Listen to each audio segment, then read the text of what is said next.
Hi everyone, welcome back to Tech Education. This is part 2 series of Azure functions. In part 1, we discussed about what is an Azure function, what are the different types of triggers it has and the relevant use cases. And in the demo, we created a function app. We discussed about what are the different hosting plans and the features related to the same. Before continuing this video, I recommend you to watch part 1 for better understanding. I'll provide the link of that particular video in the description box. In this video, we'll simulate password expiry notification use case. We will debug the application in the local machine and then deploy it to Azure.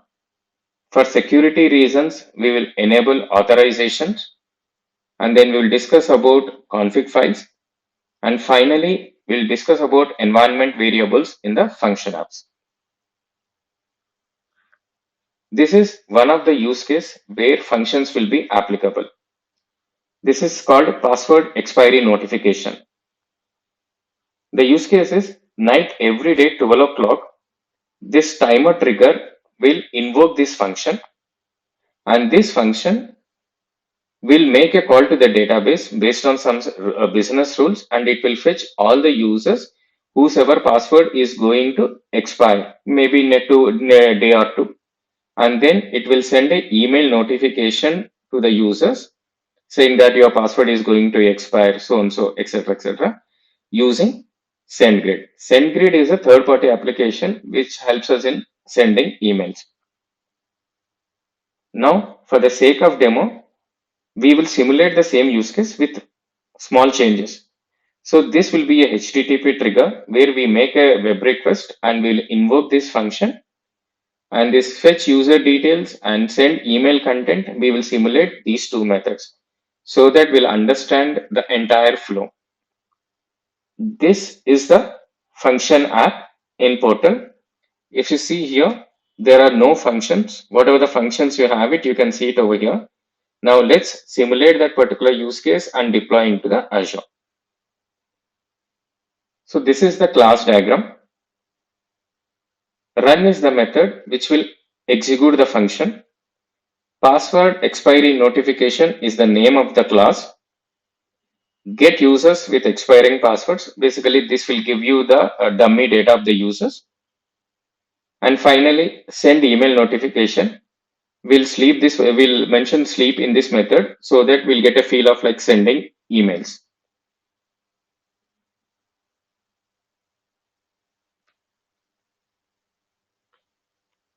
So function attribute, this is the name of the function. Using this name, we'll be invoking this function. In the run method, we have mentioned what kind of trigger is this HTTP trigger and authorization level. When I say anonymous, you don't need any token or code for this. Directly, you will be able to invoke this function. And you can invoke this function using get and post methods. And in case if you have any parameters you are passing it, you will be able to read that particular parameters using this variable.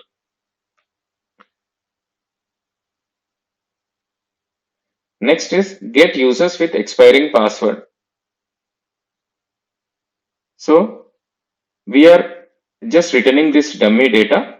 In the real time, you will be fetching it from the database based on some business rules. So after getting the users, we are just checking if there are any users. If yes, we'll be sending email notification. So here we are just making the thread to sleep for 500 milliseconds. And once the function is executed, we will be getting this particular message. And next thing is Host.json. This is one of the configuration files. In this file, you will have configurations related to the function. So function timeout. By default for consumption plan, the function timeout is 5 minutes and you can extend it to 10 minutes. So I wanted to have a timeout extension till 10 minutes. So these are the kind of configurations which you will be mentioning in the host.json. And whatever the configurations you mention in this host.json, this will be applicable even if you deploy it into the Azure function app. Next is local.settings.json. As the name implies, whatever the settings you're giving it, this is applicable only for your local machine. Whatever changes you're giving it, whatever the settings you're giving it here, it will not be reflected once you deploy into the Azure function app. And another thing I wanted to talk about is bindings. So if you remember in the last video, we spoke about bindings. Just to refresh your memory, there are two types of bindings. One is like input bindings and second one is output bindings. Input bindings means it provides data to the functions from the external sources. External sources could be your service bus, queues, etc. So if you see this particular function, this is a queue trigger function. This is the name of the queue and this is the connection. Queue message is the message. That means whenever any message is added to the queue, you will get that message details in the queue message. This is called input binding. This part is called a trigger and this part will be the input bindings because it is getting the information from the external sources to your Azure functions. Next is once I get the queue, I wanted to store it into the container. This is my output binding. What we are saying is create a file and upload it into the container. Consider that you're not using output binding in this requirement. Conventional way is you have to download Azure SDKs and then you have to make a connection. You have to create a file and then you need to upload the file. So if you see here, all these things, that boilerplate code is already taken care by the output binding. So we are mentioning what should be the file content. Once you mention that, rest of the things is taken care by the output binding. Now let's run this particular function and then debug it. For testing the function, I'll be using the Postman.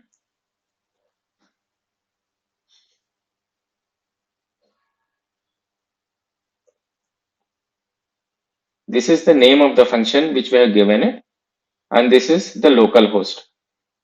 One important point is you need to mention this API slash function name. That will be mandatory to execute the function.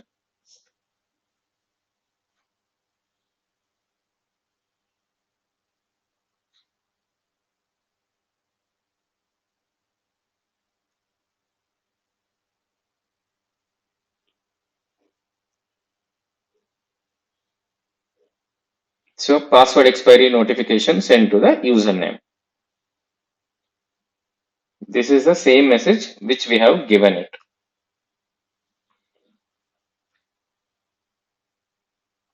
Now let's deploy this function to the Azure.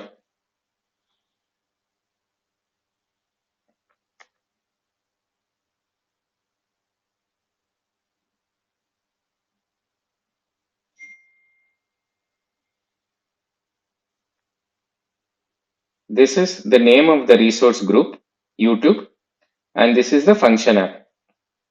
If you see here, this is Tech Education function app, and the same name is coming over here. And I have created this function app using consumption plan. That is what is shown over here.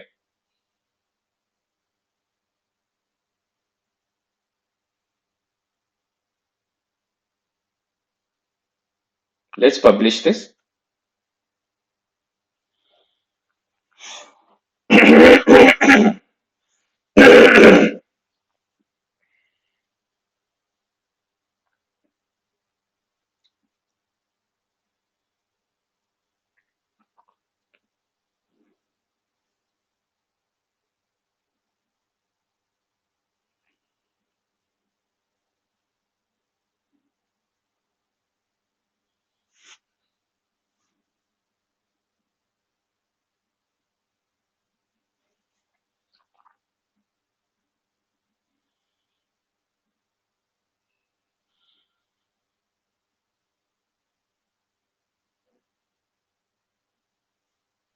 So it's published. Let's refresh this.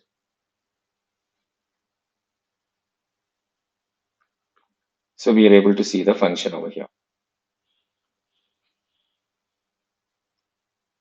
Now we will execute this function from Postman. So this is the place where you can get the function URL.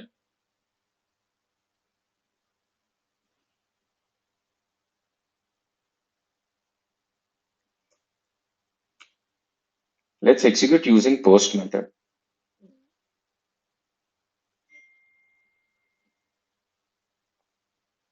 Okay, it's executed successfully. But there is a difference. Here, username, you're not getting it.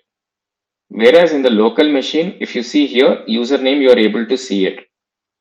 The reason for this is the username you have mentioned in the local settings. So to get this particular username, even from the Azure Function app, you need to mention under environment variables. So let's create this.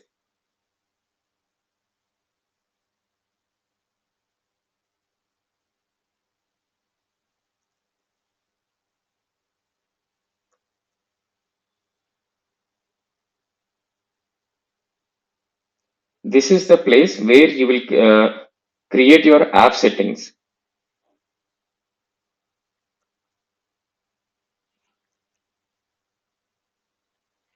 And since one function app can have multiple functions, whatever the app settings related to all functions, everything will be in this location. This is the central location where all app settings will be there for all the functions.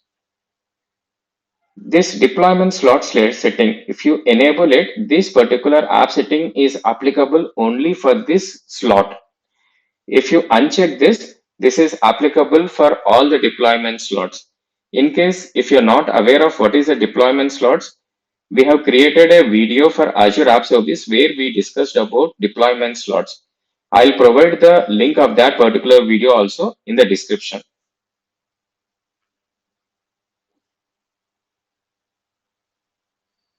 Your app may restart if you're updating app settings. Are you sure you want to continue? Yes.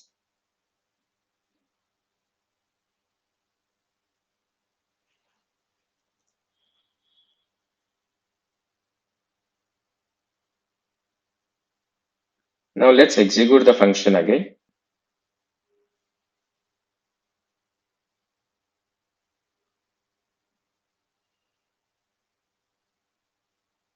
Now we are able to see the name because we have added it in the environment variable. So whatever the app settings you wanted to give it in local settings, you are supposed to mention it in the environment variable. Understand? Under this code plus test, whatever the deployment, whatever the files we have deployed it, that you can see it over here. Example host.json, where we have mentioned a timeout, that you can see it over here. And you will have another functions.metadata file. So what bindings it has, what request parameters it has, all those things you can see it over here. And using this particular and another thing is we'll be able to test and run the functions from the portal itself. So I just wanted to run. Still we are getting the same output. That means you don't have to use Postman. If you're doing it from the for debugging purpose, then definitely you can use it. We can disable the functions. Next is integration. So in the integration, it will tell you what kind of trigger it is, what is the name of the function, and what will be the output of it. So you will understand the entire flow using integration tab. Next is function keys. See, there are there are two kinds of function keys. One is master key, and second one is the default key. Okay, just to explain little more, under functions, you can see app keys. There are two types of keys, master key and default key. Master key is used for performing administrative tasks. For example, you wanted to create a new key or you want to renew the key, delete the key. So that things you can do it using master key. Default key, it's basically used for invocation purpose. And using these two keys, you can access any function in the function app. Let's check how do we use these keys for security purpose.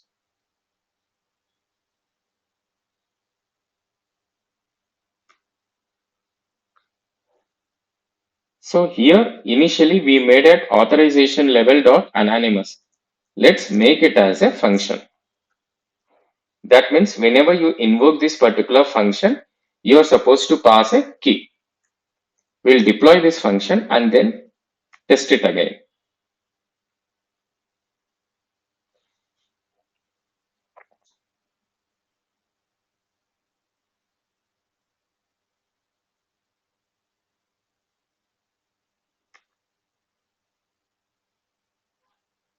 Publish is done. Now let's invoke the now let's invoke the function. So you are getting 401 unauthorized access. So to access or invoke this particular function, now you need to pass the code. To get that code, you need to use app keys.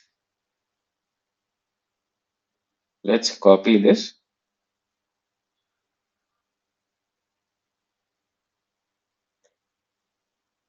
And then invoke. So we got the response.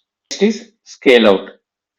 So we'll be able to scale out the function apps depending on the need. Scale out means it will create a number of instances if you're getting too many requests. So here it says like maximum is 200. In case if you want to reduce it, you will be able to reduce it and reduce it over here. Thank you for watching. If you find this video useful, please consider liking, share and subscribe.